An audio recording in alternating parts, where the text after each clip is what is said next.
ഇന്ന് നവംബർ 29 ഇന്നേ ദിവസം OTT റിലീസ് ചെയ്ത ഒരുപാട് സിനിമകളുടെ ഉൾപ്പെടെ 12 OTT അപ്ഡേറ്റുകളാണ് പ്രേക്ഷകരിലേക്ക് എത്തിക്കുന്നത്. ആദ്യത്തേത് ഹെർ എന്ന മലയാളം ആന്തോളജി സീരീസിന്റെ അപ്ഡേറ്റ് ആണ്.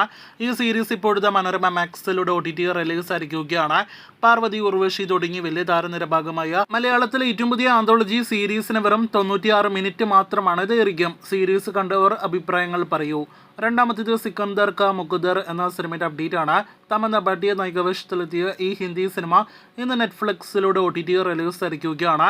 ഹിന്ദിക്ക് പുറമെ തമിഴ്, തെലുഗു, ഇംഗ്ലീഷ് ഭാഷകളിൽ കൂടി സിനിമ നെറ്റ്ഫ്ലിക്സിൽ ലഭ്യമാണ്. ഇന്ന് OTT റിലീസ് ചെയ്ത ഏറ്റവും പുതിയ തെലുഗു സീരീസ് ആണ് ഷ്. ഈ സീരീസ് ഇപ്പോഴത്തെ തെലുഗു OTT പ്ലാറ്റ്ഫോമിലൂടെ റിലീസ് ആയിരിക്കുകയാണ്. ഒരു തെലുഗു സിനിമ ആഴ്ചകൾക്ക് മുന്നേ ആമസോൺ പ്രൈമിലൂടെ OTT റിലീസ് ആയിരുന്നു. സ്വോഗ് എന്നാണ് സിനിമയുടെ പേര്. ഇപ്പോഴത്തെ സോഗിന്റെ തെലുഗു ഭാഷയ്ക്ക് പുറമെയുള്ള തമിഴ് പതിപ്പ് കൂടി ഇന്ന് ആമസോൺ പ്രൈമിലൂടെ റിലീസ് ആയിരിക്കുകയാണ്. പ്രശാന്ത് നായകനെത്തിയ നേരത്തെ തിയേറ്ററുകളിലേക്ക് എത്തിയ അന്താഗൺ എന്ന സിനിമ മികച്ച അഭിപ്രായങ്ങൾ ലഭ്യമായ തമിഴ് സിനിമയാണല്ലോ. റീമേക്ക് സിനിമ ഇപ്പോഴത്തെ ആമസോൺ പ്രൈമിലൂടെ തമിഴ് ഭാഷയിൽ മാത്രം OTT റിലീസ് ആയിരിക്കുകയാണ്. ഇന്നൊരു ഹിന്ദി സീരീസ് കൂടി OTT റിലീസ് ആയിരിക്കുകയാണ്. ഡിവോഴ്സ് കെ ലിയെ കുച്ച് ഭി കരേഗ എന്നാണ് സീരീസിന്റെ പേര്. C5ലൂടെ ഹിന്ദി ഭാഷയിൽ സീരീസ് ലഭ്യമാണ്. മലയാളത്തിൽ നിന്നും പാളയം FC എന്ന സിനിമ കൂടി ഇന്ന് സൈന പ്ലേയിലൂടെ റിലീസ് ആയിരിക്കുകയാണ്. രാഹുൽ മാധവ് നായകനെത്തിയ സിനിമ നിലവിൽ മലയാളം ഭാഷയിൽ മാത്രമാണ് ലഭ്യമാക്കിയിരിക്കുന്നത്. ഡിസ്നി പ്ലസ് ഹോട്ട്സ്റ്റാറിലൂടെ ഇന്ന് OTT റിലീസ് ചെയ്ത ഏറ്റവും പുതിയ സീരീസാണ് പാരച്യൂട്ട്. മലയാളം ഉൾപ്പെടെയുള്ള ഭാഷകളിൽ സീരീസ് ഇപ്പോൾ ഹോട്ട്സ്റ്റാറിൽ ലഭ്യമാണ്.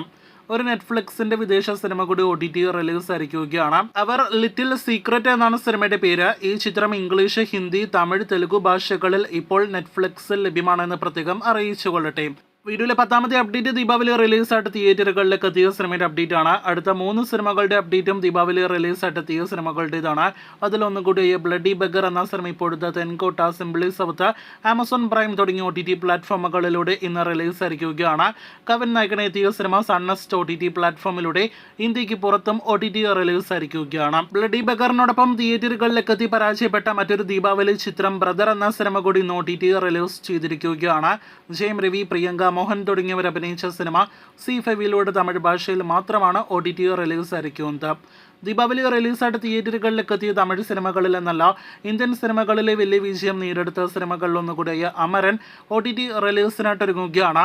ശിവകാർത്തികേയൻ നായകനെ എത്തിയ ഈ തമിഴ് സിനിമ അമരന്റെ OTT അവകാശങ്ങൾ നെറ്റ്ഫ്ലിക്സ് ആണ് സ്വന്തമാക്കിയിരിക്കുന്നത്. ഒരു മാസം തിയേറ്ററുകളിൽ പിന്നിടാനായിട്ട് ഒരുങ്ങുന്ന സിനിമ അടുത്ത ഒരാഴ്ചയ്ക്കുള്ളിൽ OTT റിലീസ് ചെയ്യുമെന്നാണ് നമുക്ക് ലഭ്യമായിരിക്കുന്ന റിപ്പോർട്ട്. ഈ വരുന്ന ഞായറാഴ്ച അതല്ലെങ്കിൽ അടുത്ത വെള്ളിയാഴ്ചയോടെ അമരന്റെ OTT റിലീസ് പ്രതീക്ഷിക്കുന്നു. കാത്തിരിക്കൂ, ഏത് നിമിഷവും വരാനിരിക്കുന്ന സിനിമയുടെ ഒഫീഷ്യൽ OTT പ്രഖ്യാപനത്തിനായിട്ട്.